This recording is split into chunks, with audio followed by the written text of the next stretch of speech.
שלום, אני זיו סופר, מטפל EMDR ופסיכותרפיסט ממוקד.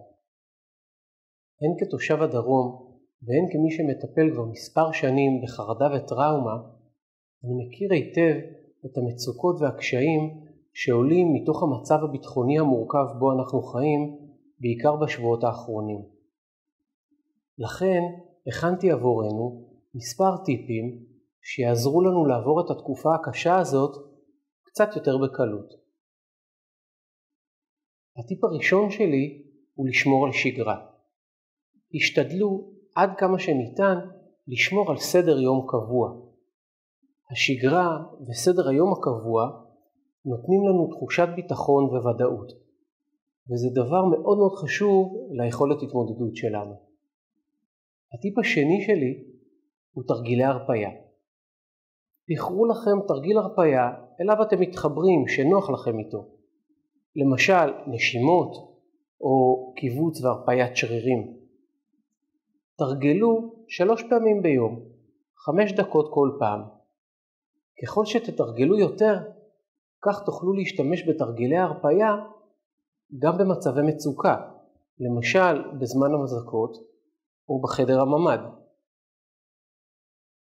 הטיפ השלישי שלי הוא לזכור שאנחנו נורמליים. כלומר, לזכור שרוב התגובות שלנו ללחץ הן נורמליות. אנשים עשויים לבכות כשיש אזעקה, או לצעוק. האנשים עשויים לרעוד, וזה בסדר. אנחנו באמת נמצאים במצב מסוכן ומפחיד. וחשוב לזכור את זה, שזה ממש בסדר לפחד. הטיפ הרביעי שלי הוא בעצם אי שיפוטיות. לא לעצמכם ולא כלפי אחרים. אל תשתמשו במשפטים כמו מה את מפחדת כל כך, או תפסיק להיות כזה פחדן, או אין ממה לפחד, תפסיקו כבר להתרגש. זה לא באמת עוזר. אם מישהו לידכם מפחד, חשוב שתאמרו לו שזה בסדר שהוא מפחד.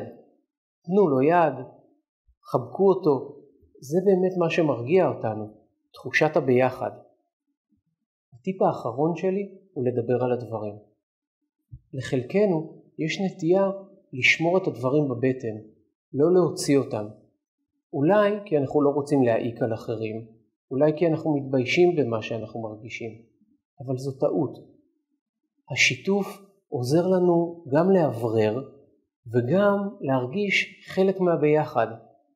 כשאנחנו משתפים, אנחנו מבינים שלא רק אנחנו מרגישים את הדברים האלה, שיש עוד אנשים שחוששים, שנלחצים, שמרגישים לא מוגנים, ואז אנחנו יכולים לתמוך אחד בשני.